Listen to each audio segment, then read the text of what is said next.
شروع اللہ کا نام لے کر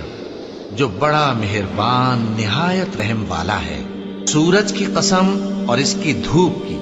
اور چاند کی جب وہ اس کے پیچھے چلے، اور دن کی جب وہ اسے روشن کر دے، اور رات کی جب وہ اسے چھپا لے، اور آسمان کی اور اس ذات کی جس نے اسے بنایا،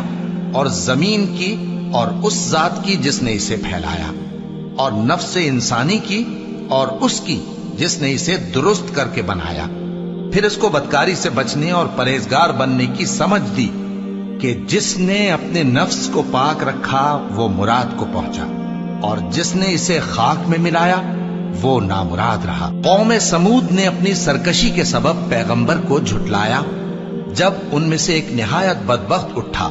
تو اللہ کے پیغمبر صالح نے ان سے کہا کہ اللہ کی اونٹنی اور اس کے پانی پینے کی باری سے خبردار رہو، مگر انہوں نے پیغمبر کو جھٹلایا۔ پھر اونٹنی کو مار ڈالا تو ان کے رب نے ان کے گناہ کے سبب ان کو نیست و نابود کر دیا، پھر سب کو برابر کر دیا، اور اللہ کو ان کے بدلہ لینے کا کچھ بھی ڈر نہیں۔